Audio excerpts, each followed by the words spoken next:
Bonjour et bienvenue dans le podcast Journal d'une CEO spirituelle N-Guest. N-Guest parce qu'on accueille des invités qui incarnent le parcours d'un leader allumé, c'est-à-dire qu'ils vont créer, ils vont diriger leur vie et leurs projets et leur business en se connectant au divin, au monde de l'invisible, en se connectant à leur feu sacré, à leur force vitale à l'intérieur d'eux et en mettant en place des stratégies et en ayant de la structure. Et ça me tient à cœur en fait que vous puissiez les écouter parce que on a besoin d'être inspiré pour avancer sur ce chemin qui est un chemin d'un monde nouveau, une nouvelle manière de piloter ses projets. Donc je vous souhaite une très bonne écoute et pour toutes les personnes qui ont envie de rejoindre une communauté de leaders allumés, je vous invite à regarder en description toutes les informations pour qu'on puisse avancer ensemble et être dans un espace de coélévation. Belle écoute à vous. Aujourd'hui, on a le plaisir d'accueillir Maïlan Ripoche. Ou Ripocher. Non, Ripoche. Ripoche, ouais. Oui, voilà, c'est ça, c'est notre discussion d'hier. Maïlan Ripoche, merci à toi d'être ici avec nous, chez toi. Yes, chez moi. Jusqu'à demain, à Koh Phangan, en Thaïlande. À Koh Phangan, on est réunis ensemble. Donc pour les personnes qui nous écoutent sur les plateformes de podcast, vous le voyez pas, mais là, on est en Thaïlande en ce moment. Moi, je suis arrivée il y a 2 jours et donc du coup, j'ai retrouvé Maïlan qui va venir aussi de temps en temps à Koh Phangan. On s'est rencontrés, nous, il y a quelques mois à Koh Phangan, un peu avant, avec une rencontre, parce qu'on travaillait avec la même personne, avec Vanessa, et c'est comme ça qu'on s'est rencontrés. Puis on a un ami commun, Antoine, et on est allé faire une ecstatic dance, donc danser des mouvements de libération du corps ensemble à Koh Phangan. Et pour la petite histoire, Maïlan, moi, je la connais depuis très longtemps, parce que je sais pas si tu es au courant de ça. Bah non. Quand j'étais en entreprise, je crois que c'est quand j'étais chez IDTGV, si je me trompe pas. Donc chez IDTGV, c'était en 2014. J'ai vu, je connaissais pas vraiment ce qu'était le coaching, mais à cette époque-là, j'ai vu la vidéo de coaching d'une coach que ma sœur avait dû m'envoyer, et c'était toi. Non. Si. Et donc je crois que c'était en 2014. Donc moi, je connaissais pas vraiment. Était la première coach que j'ai vue, dont j'ai vu le travail en fait. C'est vrai? Ouais. C'est énorme. C'est énorme, hein? C'est énorme. Donc 10 ans après, je ne savais pas à ce moment-là, en étant dans les bureaux et des TGV, que je te rencontrerais. Je pense qu'à ce moment-là, tu parlais du guerrier. Je me souviens plus exactement. Pacifique. Tu parlais du guerrier pacifique. C'est une vidéo là-dessus, je crois que j'ai vu. Tu racontais quoi? Je racontais quoi? Ben en fait, c'est le nom de mon entreprise. Ok, ah c'est ça. Ouais, déjà, et ça a été le nom de ma chaîne YouTube, de mon site internet, mon nom sur les réseaux sociaux. À la base, c'était Les Guerriers Pacifiques, donc en référence au roman de Dan Millman. Donc il s'appelle Le Guerrier Pacifique, et moi transformé ma vie quand j'avais 19 ans, qui était le début justement de mon chemin initiatique. Et du coup, j'ai interviewé Olivier Clerc, qui a traduit Le Guerrier Pacifique de l'anglais à français, et c'est lui qui a été le traducteur. Et je l'ai interviewé, donc je sais pas si c'est cette vidéo que tu as vue, mais en tout cas, on en a parlé. Et après, ça a été mon thème pendant des années, en tout cas le thème, pas du livre, mais du sujet du livre, qui est comment être heureux. Ouais. L'art d'être heureux sans raison. L'art d'être heureux sans raison. Et donc, tu as été coach pendant longtemps. Ouais. À un moment, tu t'es formée à la danse de l'être, qui est une méthode qui est proposée par Fabienne Courmont. Courmont, c'est ça, Fabienne Courmont. Donc, tu t'es formée à la danse de l'être. Et progressivement, en fait, le coaching que tu proposais, progressivement, il a pris de plus en plus de place, mais dans l'aspect corporel. Ouais. Et tu accompagnes les personnes à un peu dépasser les entraves. C'est ça que tu mets sur ton site, les entraves que les personnes peuvent avoir pour vraiment s'inscrire dans le flux de la vie, en fait. Accueillir la vie en soi. Et en ce moment, tu proposes des formations en ligne sur 8 semaines, je crois, pour intégrer la danse. Mais il n'y a pas que la danse. J'ai vu que tu proposais de la méditation, du coaching. Donc, c'est tout un programme qui vise à... C'est quoi l'objectif? À se reconnecter à qui on est. Okay. Alors, en fait, il y a d'abord la libération émotionnelle. Donc, on va dire que c'est une de mes spécialités. Donc, aider les gens à exprimer, en fait, tout ce qu'ils retiennent à l'intérieur d'eux. En tout cas, tout ce qui se passe, de se laisser traverser littéralement par la vie. Et la vie, sous forme de nos pensées, de nos sensations, de nos émotions, pour accéder finalement à ce que nous sommes vraiment, c'est-à-dire cette essence divine. Donc le but, en tout cas l'intention de ces ateliers, de mes stages, de mon travail en fait, c'est vraiment d'aider les gens à se connecter à leur essence véritable à travers le mouvement, à travers la vie qui s'exprime à travers nous. Et comme la vie est mouvement, c'est le canal que j'ai choisi. Eh ben, je voulais regarder, là, j'étais en train de regarder sur ton site, mais j'ai pas la page là. Tu as mis une citation pour dire qu'en fait, on se réfugie dans Dieu pour retrouver du réconfort. Je n'ai plus la citation exacte, mais en fait, c'est Dieu qui secoue, qui vient. Ouais, c'est souvent je crois que la phrase, c'est on se retourne souvent vers Dieu quand nos fondations vacillent pour se rendre compte que c'est Dieu lui-même qui les secoue.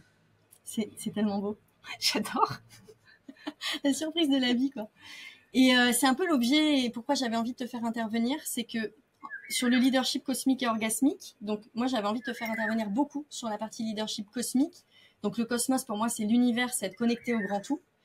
Et je pense que quand on a la foi et quand on sait que la vie elle est vraiment là pour nous accompagner en permanence et qu'elle n'est pas contre nous, c'est plus simple. C'est comme si on avait des forces qui venaient pour nous accompagner, on va moins lutter contre et donc on va pouvoir accueillir la vie. Donc c'est vraiment par rapport à la phrase que tu viens de citer que j'avais envie de t'accueillir sur ce podcast.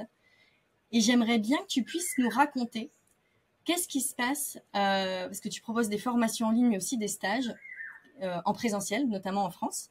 Qu'est-ce qui se passe dans les espaces que tu proposes quand les personnes, à travers la danse, coaching, méditation, tout ce que tu proposes, elles se reconnectent à elles? Qu'est-ce qui se passe? Qu'est-ce qu'il en ressort? Est-ce que tu as des exemples concrets à nous raconter? Quelles sont les transformations derrière? Déjà, elles sont propres à chaque personne. Elles sont très différentes selon les personnes aussi. Il y avait deux, trois anecdotes que je te racontais hier qui ont été assez fortes. Donc, en tout cas, je me dis que a priori, c'est pas un hasard au vu de ce qui se passe. Même si je me considère pas à l'origine de ce qui s'est passé pour ces personnes-là, c'est que la preuve, c'est que sinon tout le monde vivrait la même chose. Or, ce n'est pas le cas. Donc, ça veut dire que ces personnes-là, en tout cas, ce que je propose arrivé au bon moment pour elles étaient prêtes, en tout cas à un certain endroit, elles étaient prêtes à vivre ce qu'elles ont vécu. Donc voilà, je vais pas vendre du rêve, enfin du rêve, si je peux vendre du rêve, mais en tout cas je veux rester honnête et authentique par rapport à ce qui se passe vraiment. En tout cas, ce que je disais, c'est que moi, ce que je propose, c'est vraiment de la libération émotionnelle et en fait, j'aide les gens à se permettre de ressentir, d'exprimer, et notamment à travers le mouvement. Et je dis le mouvement plus que la danse, parce que sinon, quand je dis le mot danse, en fait, de suite, on imagine quelque chose de codifié, il faut que ce soit joli, etc. Or, ce que je propose, c'est vraiment la danse alchimique et holistique. Donc, c'est vraiment comment se laisser traverser par la vie, par le mouvement en nous. Et on s'en fout que ce soit joli, pas joli, juste on laisse faire.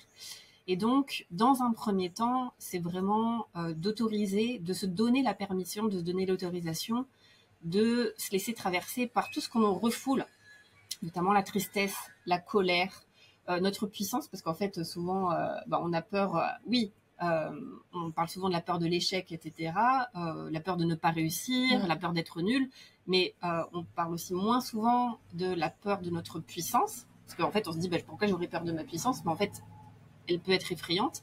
Et en tout cas, je crée ces espaces-là, en tout cas que j'essaye d'être le plus sécure possible, pour que les personnes puissent totalement se laisser traverser justement par leur pleine puissance. Et moi, d'ailleurs, mon stage, le thème, c'est 12 puissances. Donc on y va. Alors, j'allais dire doucement, mais à chaque fois, les gens me disent, Maïlan, arrête de dire que ce que tu fais, c'est doux, parce que c'est pas doux. Dans le sens où il y a beaucoup, beaucoup d'intensité, mais on va dire que mon approche, elle est douce. Mais la manière de le vivre, en fait, en tout cas, si on se laisse complètement traverser, et plus on a refoulé pendant des années, plus ce qui va s'exprimer peut être intense.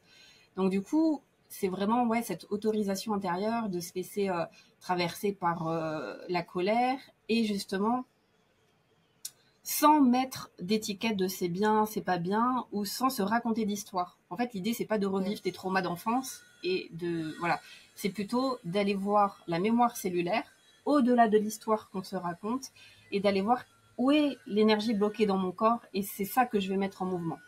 Ce qui fait que plus l'énergie a été cristallisée longtemps, plus quand ça sort, plus quand ça s'exprime, plus ça se libère, plus ça peut être impressionnant, intense. Ça peut faire peur et en même temps, il se passe jamais rien de grave. C'est que si on vraiment se laisse complètement traverser, oui, il y a le, ça peut être impressionnant. Il peut y avoir des cris, des pleurs, des tremblements, des fois un peu de tétanie, et en même temps, en prenant le temps, en respirant, tout passe. Et ça aussi. Et donc, il y a d'abord cette phase-là où on s'autorise à exprimer nos émotions, exprimer différentes facettes aussi, parce que ça, c'est vraiment, moi personnellement dans la vie, c'est vrai qu'il y a peu d'espace où je me sens libre d'exprimer toutes mes facettes, et les plus sexy comme les moins sexy. Et là, en fait, j'offre vraiment cet espace d'oser aussi exprimer notre côté sauvage, notre côté animal, le côté plus feu, mais aussi la douceur. Et c'est vraiment voir qu'en fait, nous sommes des êtres complets, et que si on se laisse complètement traverser par ce qui est, en fait, la vie ne peut pas nous faire de mal. En fait, ce qui nous fait du mal, c'est la résistance à ce qui est. Mais si on se laisse traverser, ça peut pas nous faire de mal, en fait. Et les gens qui s'autorisent à aller jusqu'au bout, ben, au moins, ils touchent cet état qui n'a pas de nom, et notamment dans le Tao, tu vois, on parle de ce grand tout, finalement, qui contient tout. Cet espace, en tout cas, non duel, cet espace d'amour inconditionnel, de désidentification de l'ego. Et c'est ce qui s'est passé pour, là je pense à 3 personnes en particulier. Je sais que ça arrivait à d'autres, voilà, mais je pense à 3 expériences très fortes, dont une personne s'est retrouvée, je crois que c'était le 2e jour du stage, donc mes stages sont sur 5 jours, donc dès le 2e jour, qui se retrouve scotché au sol après une pratique, donc là c'était sur l'énergie féminine en plus,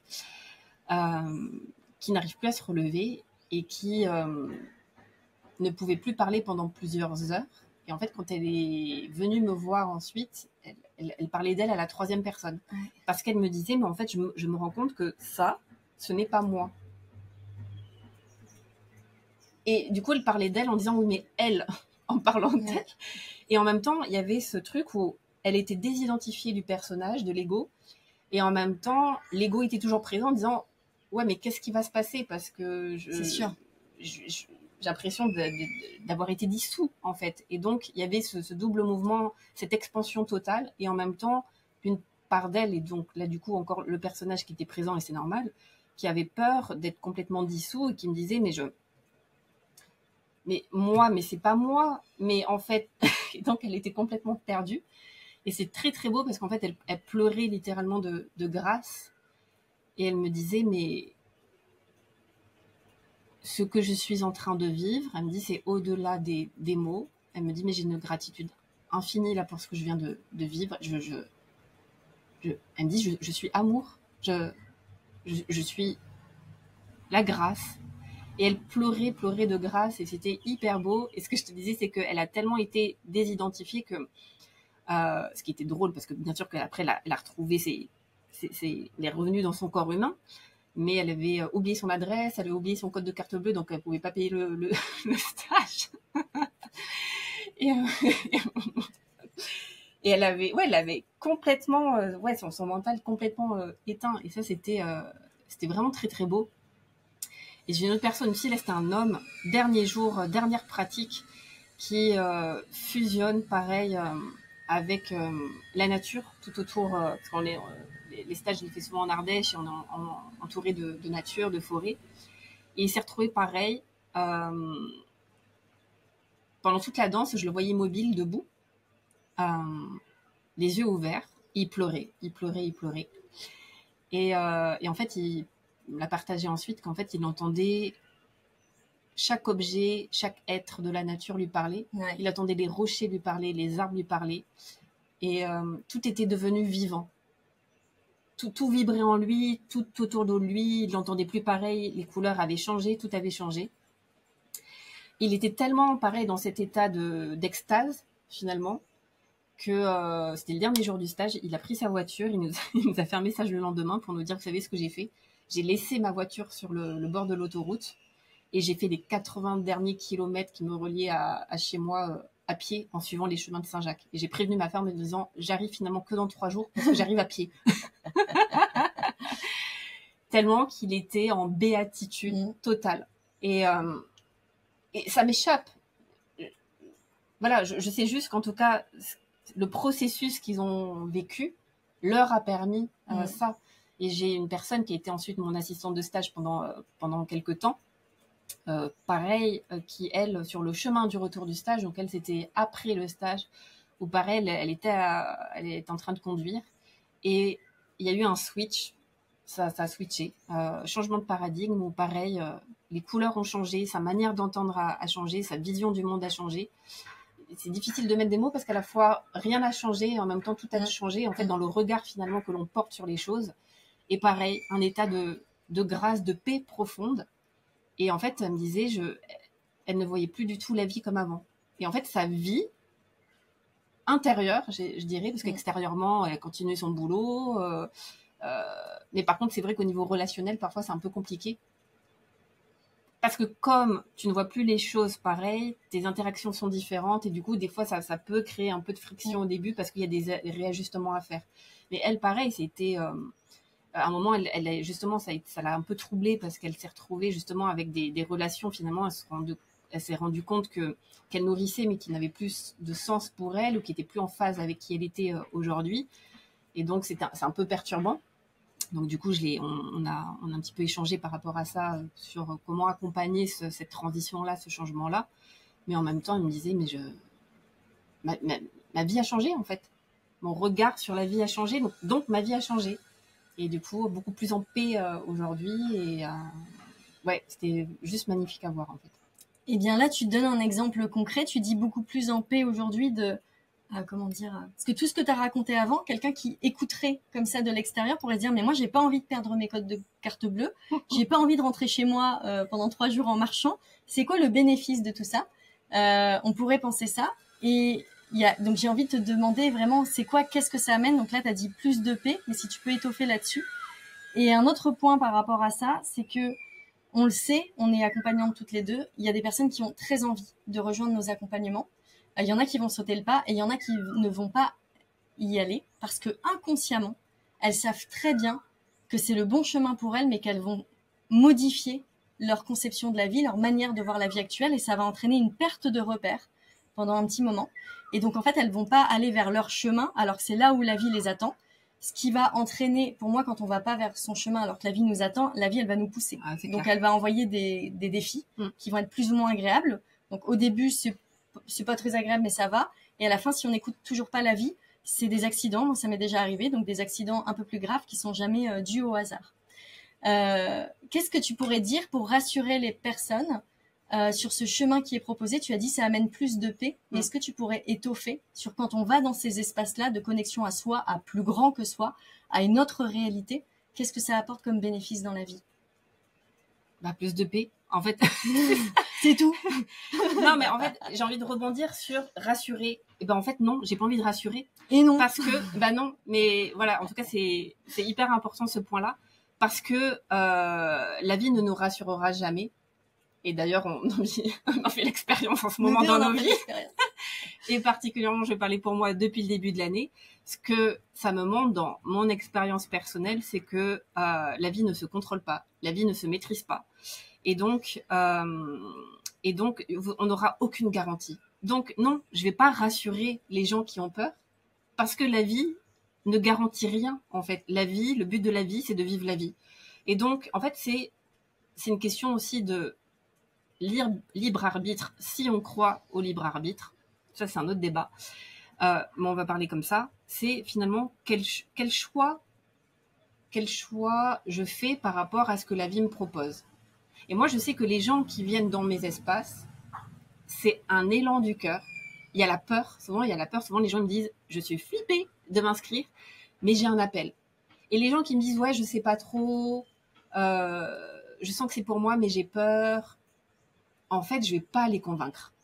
Parce que je sais que les gens qui viennent à moi, c'est des gens qui sont prêts et qui vont avoir le courage d'oser franchir le pas malgré la peur. Donc non, je vais pas rassurer, je vais pas t'offrir de garantie, je vais même pas te dire que tu seras plus en paix. Je n'en sais rien de ce que tu vas vivre. Je sais juste que les gens qui sont prêts à venir dans mes espaces, il se passe vraiment un truc. Mais parce qu'ils ont répondu à l'appel intérieur, et l'appel intérieur, c'est malgré la peur. En fait, pour moi, c'est ça, c'est agir malgré la peur. C'est pas attendre de ne pas avoir peur. Donc, si on a peur, c'est ok d'aller voir cette peur, de quoi j'ai peur en fait. Et j'allais dire, et d'un côté, c'est ok, c'est-à-dire c'est ok de faire le choix aujourd'hui de ne pas avoir envie d'ébranler toute sa vie, de ne pas avoir envie de mettre un gros coup de pied dans sa vie, dans sa petite prison dorée, excusez-moi du terme, mais on va appeler un chat, dans sa petite vie tranquille. Et il y a des gens, ils font le choix et c'est OK. Nous, a priori, c'est pas avec notre personnalité, c'est moins le choix qu'on fait d'avoir une petite vie tranquille, bien sécurisante, même si bien sûr que moi, la première, quand la vie se déroule pas comme j'espérais qu'elle se déroule, je suis challengée et c'est confrontant, c'est difficile. Mais en même temps, non, j'ai envie de voir ce qu'il y a derrière, en fait. Donc, c'est un pari, la vie, en fait. C'est un pari avec l'inconnu. Et donc, non, à part de dire que derrière ça, derrière la peur, oui, il y a un énorme cadeau qui est de mieux se connaître, d'être plus ouvert sur la vie, d'avoir davantage confiance en la vie. Et avoir confiance en la vie, un acte de foi, mais c'est sans filet, en fait. La vie, elle est sans filet. Et donc ouais, je peux pas dire plus que ça, en fait. Ça me fait penser à quelque chose de ce que tu dis sur non, je vais pas rassurer. C'est que je pense que dans les espaces que tu proposes, ça nécessite déjà une certaine connexion à soi et une confiance en la vie pour pouvoir y aller. Et que si on y va et qu'il n'y a pas ce socle minimum des j'ai confiance en l'inconnu et à ce qui va se passer, en fait, tu pourrais pas faire le travail que tu proposes. C'est pour ça que tu attends des personnes qui ont un minimum ce socle-là pour qu'elles puissent y aller et elles puissent recevoir ce qu'elles ont besoin de recevoir pendant l'expérience pour que toi, tu n'aies pas à les materner, mais que tu sois là juste pour tenir le contenant de la vie et ce que la vie propose, quoi. En tout cas, ce que je vois, oui, c'est que, en tout cas, dans les personnes qui viennent à moi, c'est quand même des personnes qui ont déjà fait quand même du chemin sur elles, qui ont déjà, qui sont déjà sur ce chemin de conscience depuis un petit moment, qui ont fait pas mal de travail sur elles et qui ont une maturité émotionnelle. C'est clair. J'attire pas, entre guillemets, des débutants sur le chemin. Tout simplement parce que dans ma manière de partager, dans ce que je dégage aussi, je vais pas attirer ces personnes-là. Donc, de toute façon, j'ai confiance que j'attire toujours les bonnes personnes. Et même les personnes, des fois ça arrive, qui ont juste vu le nom du stage, ils ont même pas lu le programme. Ils se sont dit, ah ça me parle, je viens. Et quand je leur demande pourquoi t'es là, ils me disent, je sais pas. Et je me dis, mais ça, c'est les meilleurs parce que du coup, moi, je suis un peu comme ça. Ils lâchent les attentes, ils ne savent pas. Et en même temps, certains, des fois, pendant 2 jours, je les vois genre, où je suis, qu'est-ce qui se passe? Moi, je m'attendais à danser tranquillement. Et en fait, pas du tout. En fait, ils se prennent un aller-retour, tac, les premiers jours du stage. Et après, ils comprennent pourquoi. De toute façon, il n'y a pas de hasard dans les groupes qui se constituent. Il n'y a jamais de hasard. Et il n'y a pas de hasard aussi parce que, bon, normalement, les gens lisent mon programme avant de s'inscrire. Et je suis très au clair aussi sur les contre-indications du stage et pas les conditions, parce qu'en fait, il n'y en a pas vrai. Ouais, si, il y a quand même des. En tout cas, il y a des contre-indications au niveau notamment psychologique et psychiatrique. Parce que c'est quand même des processus qui sont très profonds, très forts, et du coup, qui sont non pas adaptés à tout le monde. Comme je disais, il faut avoir quand même une certaine solidité émotionnelle, psychologique et psychiatrique pour pouvoir... Des fondations. Ouais, parce que moi, je suis pas psy. Et donc du coup, non, je peux pas gérer certains cas. Et j'ai pas envie. Je suis pas compétente pour ça. Donc, du coup... donc voilà, donc j'attire les bonnes personnes parce que mon cadre est clair et non, je veux pas du tout venant dans mes stages non plus parce que c'est pas adapté à tout le monde et du coup ça ne conviendra pas à tout le monde. Ouais. J'ai une autre question à te poser sur un autre sujet, c'est que le leadership cosmique, c'est donc la capacité à diriger sa vie et à diriger ses projets. Comme tu le disais tout à l'heure, qu'est-ce qu'on dirige réellement? Parce que la vie, elle dirige beaucoup pour nous. Il y a une personne qui fait une comparaison sur le libre arbitre que j'aime beaucoup. Il dit, mais en fait, la vie, elle va décider pour nous, elle sait où on va. C'est comme si on était dans un train et elle connaît la destination. Et nous, notre libre arbitre, ça va être notre capacité à, est-ce que je vais dans tel wagon ou l'autre wagon, ou est-ce que je vais au wagon-bar? Qu'est-ce que je fais dans ce train, en fait? Donc, à la fois, la vie, elle sait pour nous, mais à la fois, nous, on sait. Donc, le leadership, il y a vraiment, dans le leadership cosmique, pour moi, il y a cette capacité à se relier au divin pour être co-créateur avec le divin. À la fois, je pilote ma vie, ce que je vais faire dans les différents wagons, mais à la fois, c'est la vie qui sait où je vais. Je me mets aussi à sa disposition et je ne vais pas résister et freiner le train pour pas y aller. quand je peux. Non, mais j'y vais dans la direction. Et moi, j'ai envie de te poser la question par rapport à ce leadership cosmique, être relié à plus grand que soi. Aujourd'hui, toi, tu as une entreprise qui fonctionne. On peut dire que c'est une entreprise à succès parce que tu as beaucoup de personnes qui rejoignent tes programmes, parce que tu as un mode de vie où tu peux voyager, tu peux faire des formations. Là, tu reviens de Chine, où du coup, tu as fait une formation autour du Tao. Donc, c'est toi qui modélises ta vie, en fait, en fonction de tes envies, en fonction de ce que tu perçois, de ce que tu reçois. Et ton entreprise fonctionne. Comment tu le vis? Est-ce que tu peux donner des conseils aux personnes qui t'écoutent sur comment faire, sachant que je vais juste donner des chiffres pour montrer concrètement où tu en es. Est-ce que je peux dire publiquement combien de personnes tu as accueillies dans ta dernière formation? Oui, après, je sais que ça fait peur à certaines personnes après. Vas-y. Mais oui, j'avais à peu près 350 personnes.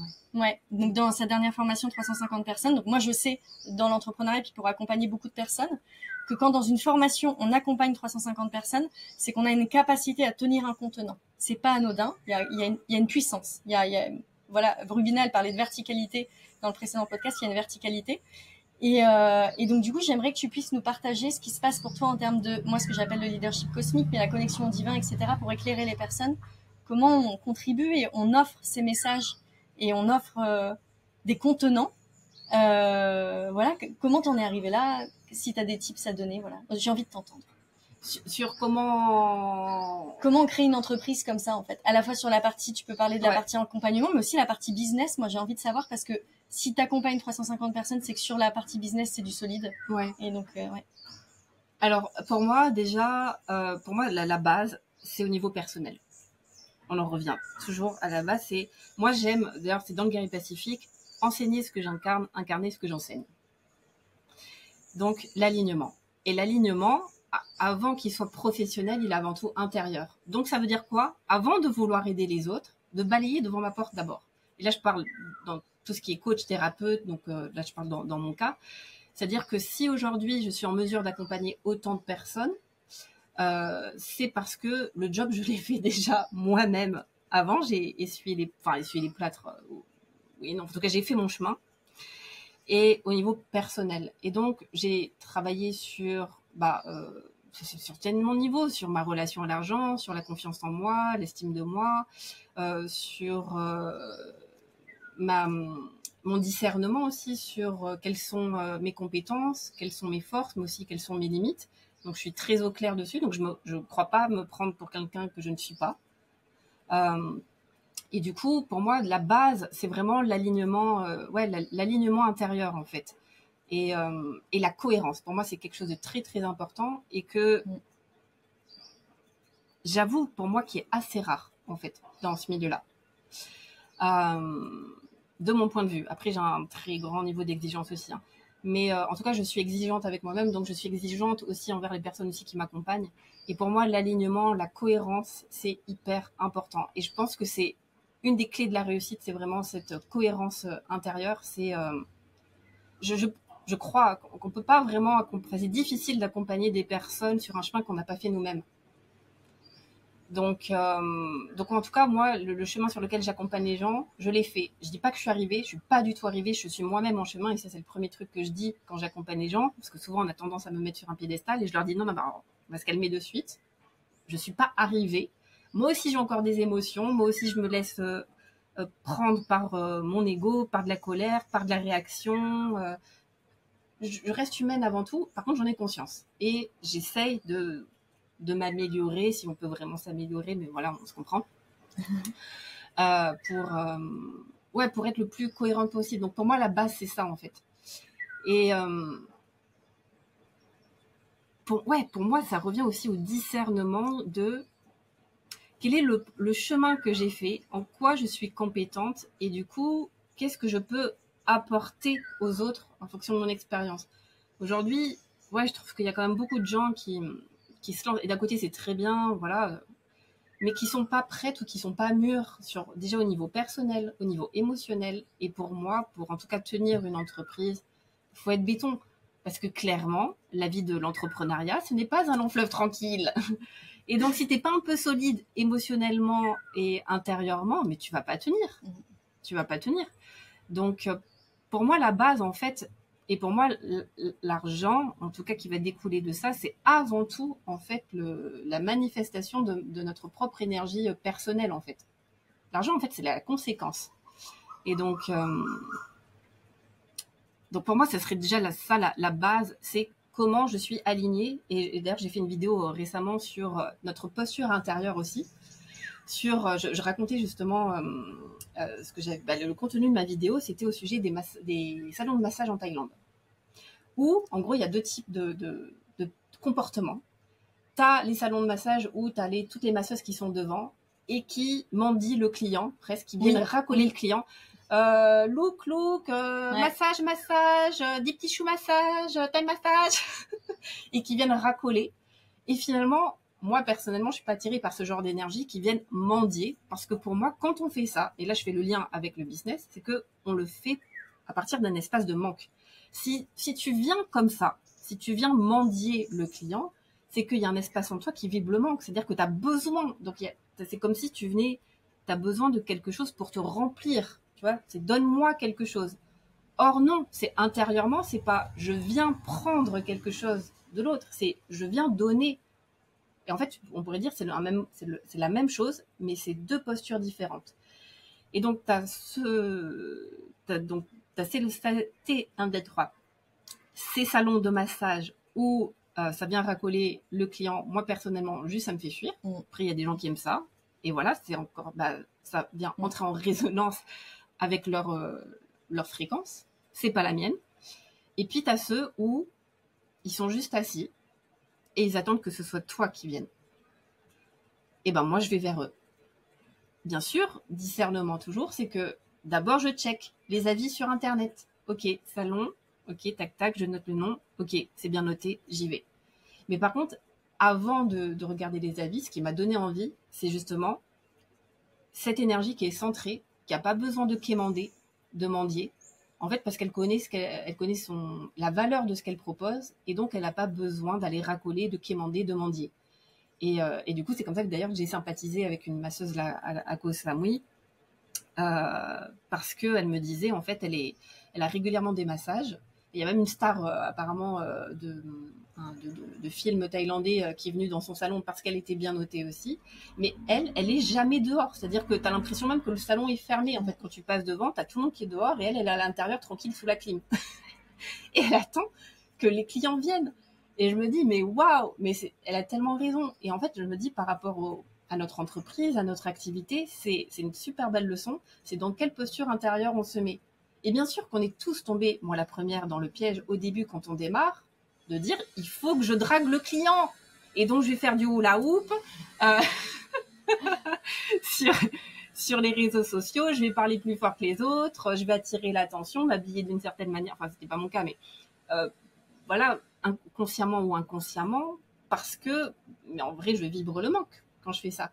Mais quand, aujourd'hui, voilà, et ça, grâce à l'expérience aussi, j'ai confiance dans ce que je propose aux gens, bien sûr que j'attends pas que ça tombe du ciel assise sur mon canapé, bien sûr que je communique beaucoup, que je mets en place des actions concrètes au niveau marketing, réseaux sociaux, etc. Mais j'essaye, je dis pas que j'y arrive toujours, mais en tout cas, j'essaye d'avoir la conscience à partir de quel espace je le fais. Là, ce post-là, cette vidéo, je suis comment intérieurement? Je suis en mode, s'il vous plaît, achetez mon programme. Ou, voilà ce que je fais. Et je veux m'adresser, en tout cas, je veux que, si vraiment ce que je propose, ça peut changer ta vie, ou sans changer ta vie, mais ça peut impacter ta vie, eh ben, je veux que tu le saches. Donc, du coup, je communique. Mais je vais pas mendier.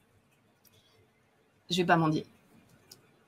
C'est intéressant ce que tu dis parce que tu dis que tu le fais, que tu repositionnes la posture à chaque action.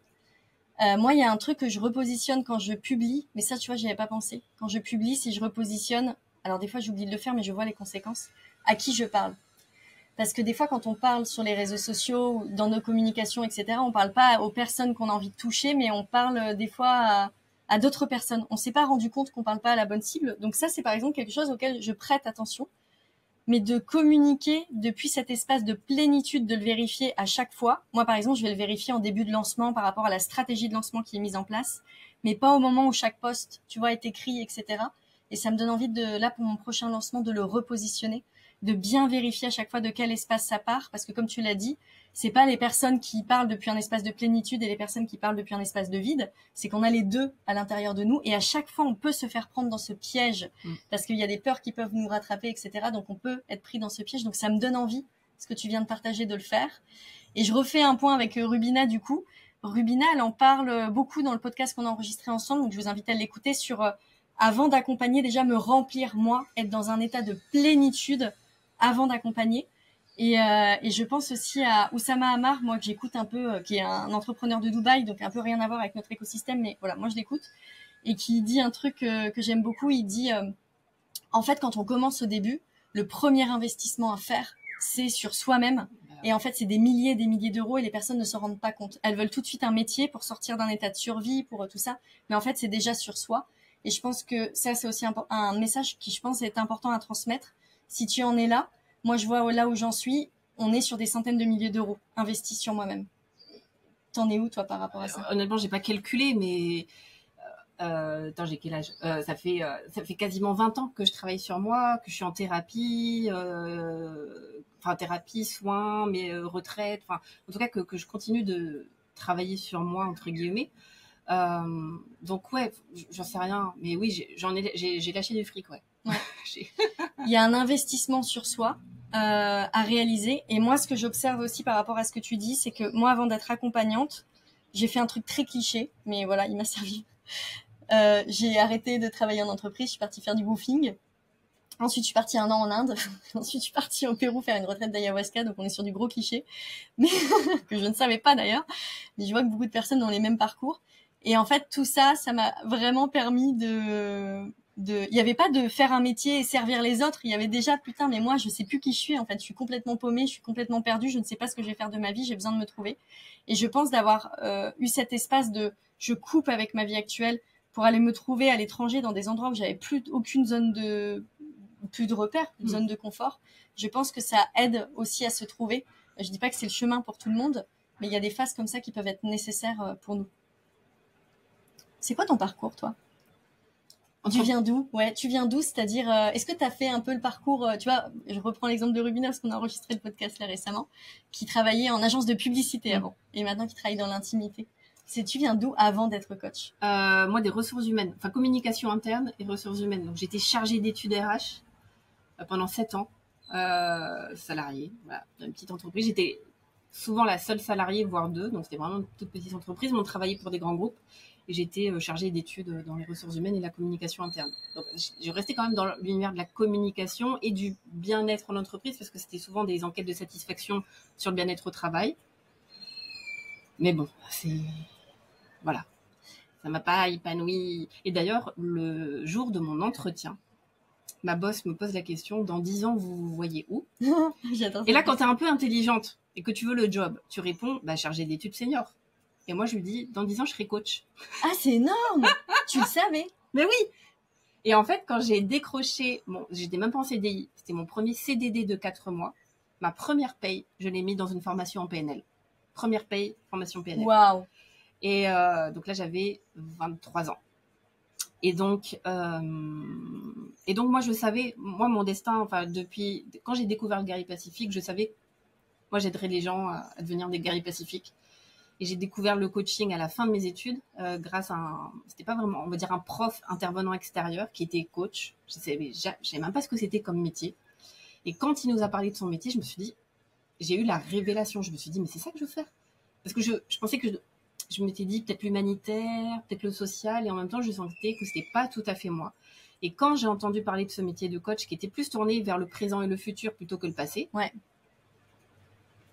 je me suis dit, mais c'est ça que je veux faire. Et le truc, c'est que ce qui était très drôle, c'est qu'il nous avait fait faire le test MBTI, test de personnalité, et j'avais le même profil que lui. Donc, je me suis dit, c'est un signe de l'univers pour me dire, c'est ça. Et donc, je suis partie bien en tête. Je me suis dit, ok, je vais décrocher mon premier boulot et ma première paye, je vais l'utiliser à me former pour être coach. Et donc, en parallèle de mon travail, j'ai développé mon activité. Je me suis formée et ensuite j'ai travaillé pendant au moins 5 ans, où j'ai cumulé mon activité. Ah ouais? Waouh! Mon activité de salarié à temps plein. Et le soir et le week-end, j'avais mes coachings. Alors, bien sûr, pas tous les soirs et pas tous les week-ends. C'est intéressant. Mais ouais, j'ai cumulé les deux. Et ça, aujourd'hui, alors, je vais être... comment dire? Je vais dire un truc, ce que je vois là, et j'en ai parlé à plusieurs personnes qui sont dans ces situations-là. Moi, personnellement, je dis pas qu'il faut le faire, mais ça a été mon parcours. J'ai accepté, enfin, j'ai pas eu le choix que d'accepter, hein, mais en tout cas, d'avoir un boulot que j'aimais pas, qui me permette de développer en toute sécurité mon projet professionnel, d'avoir suffisamment de solidité intérieure, d'expérience pour me dire, c'est bon, je me lance à temps plein. Aujourd'hui, ce que je vois, avec aussi ce qui est véhiculé sur les réseaux de oui, tu peux être libre financièrement en 3 semaines, etc. Tu peux vendre du high ticket, tu n'as jamais eu d'expérience en coaching, mais tu peux vendre ton coaching à 3 000 € en 3 semaines. Moi, ça me gonfle parce que du coup, ça donne des gens, je vais peut-être être dans le jugement, mais en tout cas, ce que je vois, c'est qu'il y a beaucoup de gens là aujourd'hui qui veulent qui se lancent dans un projet entrepreneurial parce qu'ils en ont marre, parce qu'ils se sentent pas bien là où ils sont, mais sans aucune expérience, sans aucune réelle compétence, juste parce qu'ils veulent aider le monde. Et c'est ok, enfin je veux dire, c'est honorable, mais qui sont prêts, enfin c'est même pas qu'ils sont prêts, pour moi, on va dire ça comme ça, ils sont prêts mais ils sont pas prêts, mais bon, ils sont pas prêts à assumer. Donc, on va dire qu'ils sont prêts à se mettre en danger financièrement, à frôler le burn-out, voire à faire un burn-out, juste pour lancer leur activité, alors qu'en fait, ils n'ont pas cette sécurité en fait, qui leur permette de développer leur projet sereinement. Et moi, je me suis retrouvée... Et la personne m'a remerciée, hein, mais je pense à 2 personnes qui m'ont demandé de faire un prix sur mes stages parce qu'elles étaient au chômage et au RSA, et qui en fait, je vais le dire comme ça, hein, refusaient de reprendre un job parce que elles voulaient absolument développer leur activité qui ne marchait pas là. Et je leur ai dit, mais est-ce que quand même tu te rends compte, l'idée c'est pas d'abandonner ton projet, mais c'est encore une fois c'est le discernement. Est-ce que tu te rends compte que tu es en train de te mettre dans une insécurité totale, émotionnelle, financière? En fait, tu t'entêtes dans un projet qui, pour l'instant, ne fonctionne pas, mais il ne peut pas fonctionner parce que tu n'as pas cette sécurité-là qui te permettra ensuite de développer ton projet sereinement. Donc oui, c'est sûr que c'est pas cool et je l'ai vécu, mais pour moi, pour certaines personnes, je suis désolée je suis désolée, non. Non, ne le sois pas. Ouais. Non, mais dis-le parce que j'ai quelque chose à rajouter là-dessus, c'est parfait. Parfois, oui, il faut accepter de reprendre un job alimentaire, purement alimentaire, pour se refaire une base financière, retrouver cette sécurité intérieure qui va te permettre ensuite justement de ne pas vibrer le manque quand tu vas proposer tes services parce que tu as assuré ton besoin primaire qui est la sécurité. Manger, payer tes factures et tout. Et aujourd'hui, je vois des gens qui sont presque mais hallucinants, qui sont presque prêts à être, enfin prêts, non, ils ne le sont pas, mais en fait qui sont, je sais pas comment le dire, prêts à être à la rue, juste parce qu'ils s'entêtent en disant non mais moi je veux lancer mon activité en tant que thérapeute. Mais t'es prêt à bouffer des patates pendant combien de temps en fait pour une activité qui ne fonctionne pas parce que pour l'instant il n'y a pas ce socle solide, que ce soit la sécurité financière, émotionnelle, et donc du coup je veux dire c'est un cercle vicieux parce que tu sais pas comment payer tes factures, t'as pas de clients. Donc du coup, quand tu démarches le client, tu vibres le manque, donc tu n'attires pas les clients. Système de voilà. Et ça se sent, ouais. Ça se sent. Moi, je le sens, les personnes qui m'approchent et qui sont en galère, je le sens. J'ai pas envie de venir. Mais c'est ce qu'on disait par rapport au salon de massage. Et du coup, je trouve ça hyper dommage. Et donc, ces 2 personnes-là, je pense à 2, finit par me dire, ouais, en fait, oui, t'as raison. En fait, oui, je vais reprendre un job alimentaire. Et encore une fois, je dis, mais ça veut pas dire que t'abandonnes. C'est pas un échec. C'est pas un échec. C'est pas un abandon. C'est juste tu remets un peu plus d'équilibre. Et oui, bien sûr, tout le monde, moi la première, j'aimerais que mon projet marche en 6 mois, comme on me le promet sur les réseaux sociaux et les pubs Instagram. Sauf que non, ça marche pas comme ça en fait. Et aujourd'hui, ouais, je trouve qu'il y a beaucoup de gens qui, ouais, je sais pas comment dire, qui se voilent un peu la face et qui sont pas prêts à payer le prix de ce que demande le chemin de l'entrepreneuriat. Et le prix à payer, bah oui, c'est les débuts. Les débuts sont ingrats. On apprend tout. En fait, on apprend tous les métiers. Ils sont ingrats. Après, ça va mieux. Mais au début, c'est pour ça quand on voit travailler 4 heures par semaine, Tim Ferriss, etc. Bien sûr. Mais en fait, qu'est-ce qu'il a fait avant? Il faut toujours regarder. Et moi, que je regarde toujours le parcours d'un coach, d'où il vient. Tu vois, quand il diffuse ses messages, je me dis, mais qu'est-ce que cette personne a fait pour en arriver là? Et moi, j'adore être un peu là en mode, je suis en mode people. Tu vois, je vais fouiller dans, attends, quel était son parcours? Qu'est-ce qui s'est passé dans sa vie, etc. Et souvent, on voit que la personne, elle a travaillé un max. Moi, je travaille beaucoup moins aujourd'hui qu'avant. Au début d'Eternalma, j'ai beaucoup travaillé parce que j'avais plein de métiers à apprendre. Et maintenant, je peux moins travailler, plus déléguer. Mais il y a des étapes à passer et on peut pas commencer sans mettre les mains dans le cambouis, comme on dit, quoi. Ça n'existe pas. Mais c'est clair. Mais moi, quand j'ai cumulé mes 2 activités, mais j'ai failli finir. Enfin, à un moment, j'ai pas le burn-out, mais j'étais vraiment épuisée parce que je me suis donné les moyens, dans tous les sens du terme, d'être là où j'en suis. C'est pas tombé du ciel. Et donc, comme je disais, c'est que ouais, je me suis fait chier dans un boulot qui me convenait pas du tout. Et en même temps, je savais pourquoi je le faisais. Parce qu'à côté de ça, je me donnais les moyens de développer mon activité. Donc, dès que j'avais du temps libre, ou dès que ma boss partait, hop, c'est le moment de révélation. Je bossais sur mes formations en ligne, sur mon site internet, sur mes coachings, sur la communication sur mes coachings. Et je me suis donné les moyens. Et ça, souvent, on en parle moins. En tout cas, c'est moins visible sur les réseaux sociaux. Mais j'ai vraiment bossé comme une tarée. Et je passais mes week-ends en formation, à apprendre, à mettre en pratique. À l'époque, c'était l'Académie Zéro Limite avec Martin Latulipe. Il y a beaucoup de vidéos. J'ai fait toutes les formations, tous les exercices, et j'étais sur mon petit écran à bâtir parce que j'avais pas les moyens de payer quelqu'un, donc à bâtir mon site internet toute seule, etc. Et voilà, et ça s'est fait progressivement. Et des fois, les gens me disent, ouais, bah oui, t'as du succès aujourd'hui, t'as plus de 30 000 personnes qui te suivent sur YouTube et tout, mais j'ai commencé à zéro, hein. Tu crois qu'ils sont arrivés comment, les gens? Et donc, petit à petit. Et ça m'a pris, aujourd'hui, on est en 2024, ça va faire 14 ans que je suis dans le coaching. 14 ans. Oh, c'est pour ça que t'es un dinosaure dans le coaching. Je suis un dinosaure. C'est pour ça. Merci de partager ce que tu dis. Donc, j'invite toutes les personnes qui nous écoutent. Il y a un épisode qui sera sorti avant que celui-ci soit diffusé, de Camille, une cliente, qui raconte tout son parcours ou comment elle est sortie de la posture de mère sacrificielle à aujourd'hui l'entrepreneuse qu'elle est. Et elle raconte à un moment, quand elle a rejoint un de mes accompagnements, que en fait, elle a rejoint un de mes accompagnements pour développer son business, faire prospérer son entreprise. Et qu'est-ce qu'elle a fait? Elle est retournée travailler en entreprise. Et en fait, elle n'était pas à l'aise de me le dire, parce que moi, je suis là en mode, moi, j'adore l'entrepreneuriat, c'est ma passion. C'est vraiment ma passion. Donc, elle n'était pas forcément à l'aise. Et c'est la deuxième cliente qui me dit ça, qu'elle n'était pas à l'aise de me le dire. Et en fait, elle raconte dans l'épisode qu'elle était étonnée que je dise, bah oui, faut te mettre en sécurité avant tout. Pour moi, on ne peut pas développer son entreprise si on s'est pas mis en sécurité. Moi, quand j'ai développé mon entreprise, le moyen de m'être mise en sécurité, c'est, attention, j'ai joué à Tanguy, je suis retournée à 30 ans habiter chez mes parents. Mais c'était le seul moyen pour moi que la pression financière, elle soit diminuée.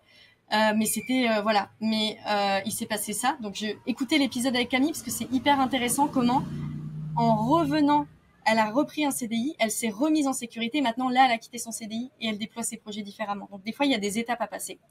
Il y a un autre point que je voudrais dire par rapport à ça, c'est que retourner en entreprise, ça peut être aussi super pour votre entrepreneuriat. Pourquoi? Parce que quand on est entrepreneur, il y a une réconciliation à faire avec son père intérieur. C'est-à-dire instaurer un masculin sain, poser des actions justes, concrètes, et ne pas se faire du mal à se dominer soi-même ou à être dans l'effort qui va nous épuiser. Et en fait, quand on va retourner en entreprise, si on arrive à ne plus se mettre en opposition par rapport à nos patrons, par rapport à nos boss, et à s'élever dans sa posture, en fait, ça va servir l'entrepreneuriat. Parce que si on n'a pas travaillé là-dessus, on va devenir nos propres boss. C'est-à-dire que ce ne sera plus une personne extérieure qui va être notre bourreau. Ce sera nous-mêmes. quand on crée une entreprise, on a vraiment un fort potentiel à être nos propres bourreaux. Et donc, retourner en entreprise, c'est aussi l'occasion de travailler là-dessus.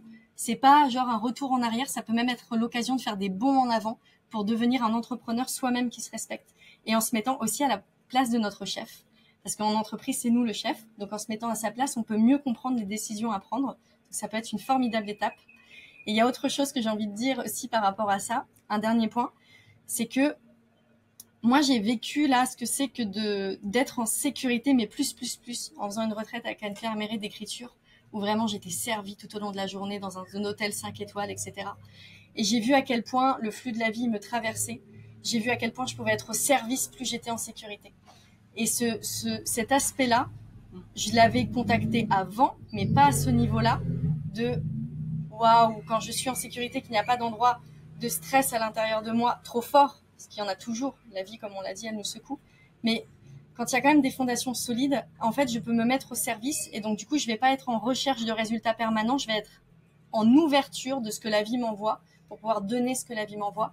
Et je trouve que quand on entreprend dans cette démarche, en fait, on tombe en amour de nos projets, on tombe en amour de la vie.